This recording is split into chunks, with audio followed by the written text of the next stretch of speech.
Hi, I want to talk about modes. My friend who's a guitarist asked me how I think about modes as a student of European history and how that differs from the modern conception of modes that jazz players have, that pop players have of various genres. And to illustrate that, I have a lute, but I want this video to be understandable to guitarists. So I have a 6-course lute. A course is just a pair of strings, like on a 12-string guitar. A 12-string guitar would be a 6-course guitar. So 6-course lute, and I want you to think about what the jazz guitarist Lenny Breau did for his guitar. He had a 7-string guitar, so he had the regular 6 that was E to E, and then he added a high A that was pitched higher than the high E. So if you take that 7-string guitar and then you get rid of the low E, that's what I have here. So I have 6 courses and they're A to A. So this is A. If I had the low E of a guitar, it would be lower. So I've got A, D, G, then the third in the tuning, B, E, A to A. So that's the tuning I'm using. And for guitarists, this is a D chord on a guitar. On a lute, it would shift over 1 course. So all the old chord shapes and scale shapes shift over in this direction by 1 course. That's the paradigm. Okay. A modern modal musician thinks about altering a major or minor scale to make it a modal scale. And they can start on any pitch, it doesn't matter. So if I start on A, that's this first string, I can play an A Phrygian modal scale by making it scale degree 1, flat 2, 3, or if we're considering it to be an alteration of the major chord, then that's a flat 3. So 1, flat 2, flat 3, 4 and 5 are normal, and flat 6, flat 7, 8. Or if I want an A Lydian scale, I go 1, 2, 3, as if in major, sharp 4, I'm a little buzzy there, 5, 6, 7, 8. So you take a major scale and you just kind of move the intervals around as you need to make it fit a modal scale. They're alterations. Historically, that's not how people thought at all. They did not think that you could play any mode starting on any note. Each mode had a set note that it began and ended on. That's called the final because that's where it ended. Like the piece of music written in that mode, that's where it would end. But let me start with historical context. In late antiquity, in Greece, like ancient Greece, and the surrounding areas, modes were used to classify songs, chants. And when that got into the early Middle Ages, there were these branches of sacred chants. There was Byzantine chant that's now kept alive in the Eastern Orthodox Christian Church. There's Gregorian chant that was kept alive in the Western Church in the Catholic tradition. There are other branches, but these are like language families, like trees that branch out. And people call all kinds of medieval chant, they call it Gregorian chant, but really that was just one rite or one tradition.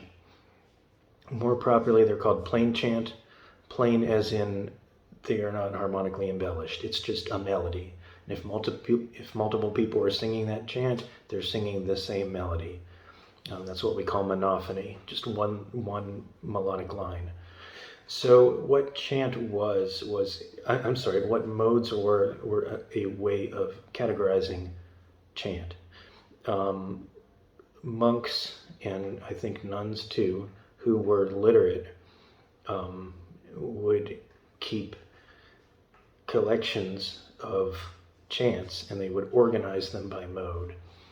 So modes were descriptive, not prescriptive. They described a repertoire that already existed of chants. They did not tell a person how to write a chant. So they weren't like a set of rules you had to follow. They were just a set of conventions by which you could group the existing repertoire of modes. That's all they were. A lot of people don't understand that anymore, and they try to write old music, and they pick a mode, and they stick to it, and it sounds like a Hollywood film score. That ain't it. Okay. There were, let's say from like 600 up through 1600, just to cast a wide net, something like that, from late antiquity through the Middle Ages up through the Renaissance. There were 8 modes, 2 of each starting on D, E, F, and G. And they were just called, at first there were just 4 modes. They were just starting on D, E, F, and G, and they were called 1, 2, 3, 4. They were called primus, not duplus, secundus, primus, secundus, treatus, tetrardus. But then they made 2 of each kind. So I'll show you. I'm going to start on a D note. Now if I go D, if I play what would be the white keys on the modern piano, the notes without flats or sharps, the natural notes, I would play D, E, F, G, A, B, C, D. That's my modal octave D to D. But I can break that down further into a 5th and a 4th. So the 5th, G, E, F, G, A. We can call that a pentachord. So that's on the bottom. And then if we take that A where we left off and keep going, that's A, B, C, D, 1, 2, 3, 4. So that forms a tetrachord. So if you have a pentachord on the bottom and a tetrachord, that's an authentic mode. But if you flip them and you have the tetrachord on the bottom and the pentachord on top, that's a plagal mode. So D to D is, you start on authentic, the authentic 5th, or the pentachord. You go D, E, F, G, A, then you add the tetrachord on top, the plagal part, A, B, C, D. But then in the plagal version of the D mode, you start on the A, and you play a tetrachord. You play 4 notes, A, B, C, D. Then you get to the D, and then you play 5, D, E, F, G, A. So they're the same notes, it's just a lower range, with the 4th on the bottom and then the 5th on top. So you have 4 basic modes, and then an authentic and a plagal version of each. And they all just use the white keys on the piano. So you've got D authentic, then you have D plagal. All right, then you have E. If that's your starting point, then you have E authentic, that's mode 3. Did I do that right? E, F, G, A, B. Yeah. E, F, G, A, B natural, C, G, E.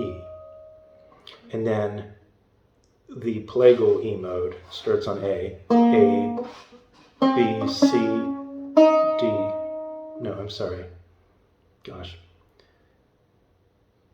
B, yeah, B, C, D, E, and then E, F, G, A, B, C. E, F, G, B, my mistake. So B to B. B, C, D, E, F, G, A, B. Okay, so now we have 1, 2, 3, 4, 2 on D, 2 on E. And then F, you start with the authentic mode, so you have the fifth F, G, A, B, C, D, and then the fourth D, E, F, G. And then the plagal version of the F mode starts on C, C, D, E, F. And that's your fourth, and then you play the fifth F, G, A, B, C. Okay, and then you have the two G modes, G authentic, G, A, B, C, D, E, F, G. That's the highest pitched mode. And then you have the D plagal, I'm sorry, the G plagal. It starts on D, D, E, F, G, and then G, A, B, C, D. So the authentic modes are higher pitched than the plagal modes that they're paired with. And if you're singing in a certain range, that's how you can tell if you're in the authentic or plagal mode. The other thing, though, is like the D modes, D authentic.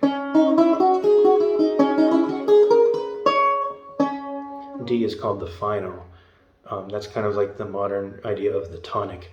It's the note. It's the final note. Basically, you can think of it as the tonal center, but that idea of tonality is going to not really apply very well to this older music. The melodies are more free. It's just that's where they ended. But if you start on A and you play the plagal version of the D mode, you don't end on A. You end on D. It has the same. The authentic and plagal versions of the D mode both have D as a final. So if I'm playing around here,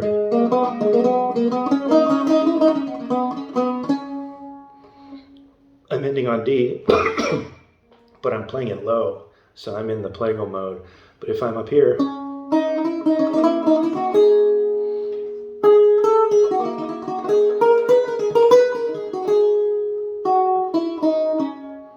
then I'm in the authentic mode. You notice I'm playing B natural or B flat. They were options. So if I go to A and then I just play one note above and then back, probably going to play it flat. Just it sounds smoother. But if I keep going to C, I'm going to use the high B, the B natural. So you had options, and you had wiggle room. You could move around within these modes and select different chromatic versions of a note. Like in this paradigm, B and B natural are just two different types of B, and there are two paths you can take, and you pick the one that is most efficient and the most smooth for what you're doing. And like F and F sharp, those are just two different versions of F. Okay, so this sounds very strict and very limiting compared to the modern idea of modes where you can just do anything you want. But